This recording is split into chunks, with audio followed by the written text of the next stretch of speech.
તો કેમ છો મારા વાલા વિદ્યાર્થી મિત્રો? તો આપણે અગ્નિવીરના રિવિઝન બેચ જે જીકે ના ટોપિક છે તેમાંથી મુખ્ય આઈએમપી જે મેં બધા પ્રશ્નપત્રો એનાલિસિસ કર્યા છે અને તેના પરથી આ ટોપિક તારવી લીધા છે. 10 પ્રશ્નપત્રોનું એનાલિસિસ કરીને એમાંથી આ ટોપિક તારવ્યા છે. તો તમારા આવનારી પરીક્ષામાં ખૂબ અગત્યના થવાના છે જે પણ વિદ્યાર્થી મિત્રો અગ્નિવીરની તૈયારી કરે. તો જોઈએ આપણે અત્યારે નારા કે કોણે કયો નારો આપ્યો હતો તેનો પ્રશ્ન એક પરીક્ષામાં અવશ્ય આવે છે. તો જોઈએ, ઇન્કલાબ જિંદાબાદ. ઇન્કલાબ જિંદાબાદ નો નારો કોણે આપ્યો હતો? તો ભગતસિંહે આપ્યો હતો. તમે આનો એક વ્યવસ્થિત ચોપડો બનાવી દેજો. ચલો દિલ્હી. ચલો દિલ્હીનો નારો કોણે આપ્યો હતો? તો યાદ રાખજો, સુભાષચંદ્ર બોઝે આપ્યો. ચલો દિલ્હીનો નારો સુભાષચંદ્ર બોઝ. કરો યા મરો. કરો યા મરો કોણે નારો આપ્યો હતો? મહાત્મા ગાંધીએ આપ્યો હતો. પૂર્ણ સ્વરાજ. પૂર્ણ સ્વરાજ કોણે નારો આપ્યો હતો? તો યાદ રાખજો, જવાહરલાલ નહેરુ. આરામ હરામ હૈ આવું કોણે કીધું હતું? જવાહરલાલ નહેરુએ કીધું હતું. ભારત છોડો. ભારત છોડો આંદોલન 1942 તો યાદ રાખજો કોણે આપ્યો હતો? ગાંધીજીએ નારો આપ્યો હતો. મારો ફિરંગીઓ કો. આ પણ એક આર્મીમાં પૂછાઈ ગયેલો પ્રશ્ન છે. મારો ફિરંગીઓ કો કોણે નારો આપ્યો હતો? તો યાદ રાખજો, મંગલ પાંડેએ નારો આપ્યો હતો. વંદે માતરમ. વંદે માતરમ કોના દ્વારા લખવામાં આવ્યો હતો? કોના દ્વારા નારો આપવામાં હતો? બંકિમચંદ્ર ચટ્ટોપાધ્યાય. કોણ યાદ રાખવાનું? બંકિમચંદ્ર ચટ્ટોપાધ્યાય. જનગણ મન કોના દ્વારા? તો નવીન્દ્રનાથ ટાગોર દ્વારા લખવામાં આવ્યું હતું. तुम मुझे खून दो मैं तुम्हें आजादी दूंगा. मोस्ट एमपी ना, तुम मुझे खून दो मैं तुम्हें आजादी दूंगा. આ નારો કોણે આપ્યો હતો? તો સુભાષચંદ્ર બોઝે નારો આપ્યો હતો. સ્વરાજ મારો જન્મસિદ્ધ અધિકાર છે. પોલીસ કોન્સ્ટેબલની પરીક્ષામાં લગભગ પૂછાઈ ગયેલો પ્રશ્ન. આ નારો કોણે આપ્યો હતો? તો બાળ ગંગાધર તિલક દ્વારા આપવામાં આવ્યો હતો. ચલો, આ હતા નારા, જે મુખ્ય નારાઓ તમારી પરીક્ષામાં આવે છે ને આવે છે. પછી જોઈએ 1857 નો સંગ્રામ. આમાંથી 1 માર્ક્સનો પ્રશ્ન તમારા કોણે ક્યાંથી નેતૃત્વ કર્યું હતું તે પરીક્ષામાં આવે છે. તો જે ભારતના પ્રથમ સ્વતંત્ર સંગ્રામ તરીકે ઓળખવામાં આવે છે 1857 ના સંગ્રામના. શરૂઆત ક્યાંથી થઈ હતી? તો શરૂઆત થઈ હતી મેરઠથી. 10 મે 1857 ના રોજ શરૂઆત મેરઠથી કરવામાં આવી હતી.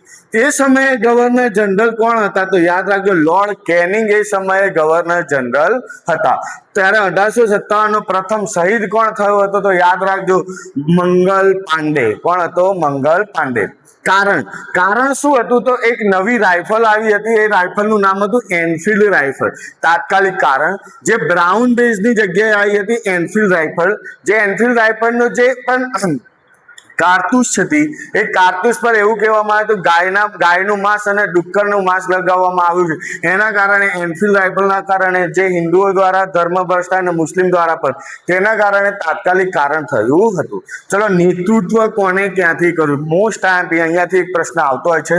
દિલ્હીથી કોણે નેતૃત્વ કર્યું હતું? તો યાદ રાખજો, બહાદુર શાહ જફર.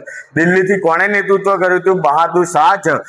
ઇલાહાબાદથી લિયાકત અલી. ઇલાહાબાદથી કોણે કર્યું હતું? લિયાકત અલી. બિહારથી કોણે નેતૃત્વ? આ પણ આર્મીની અગ્નિવીરની પરીક્ષામાં આવી ગયેલું, ગઈ પરીક્ષામાં. કુંવરસિંહે. બિહારમાં કોણે કર્યું હતું? કુંવરસિંહે. હરિયાણામાંથી કોણે નેતૃત્વ કર્યું હતું? તો રાવ તુલારામ. હરિયાણામાંથી કોણે કર્યું હતું? રાવ તુલારામ.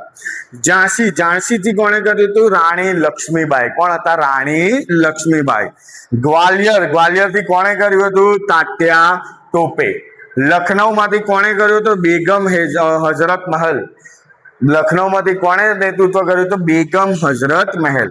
બરાકપુરમાંથી કોણે નેતૃત્વ કર્યું હતું? Most IMP Mangal Pandey. અને કાનપુરમાંથી કોણે કર્યું હતું? નાના સાહેબ. મોસ્ટ આઈએમપી છે બરાકપુર અને કાનપુર. યાદ રાખજો, આ દરેક વસ્તુ તમારી પરીક્ષામાં, જો આના વિસ્તારમાં હું ભણાવી શકું પણ તમારા ફેક્ટ બેઝિસ રિવિઝન માટેની આ બેચ છે એટલા માટે. ચલો, આઈએનસી પણ એક તમારો પરીક્ષામાં એક પ્રશ્ન આવતો હોય છે. આઈએનસી નું પૂરું નામ શું છે? તો ઇન્ડિયન નેશનલ કોંગ્રેસ.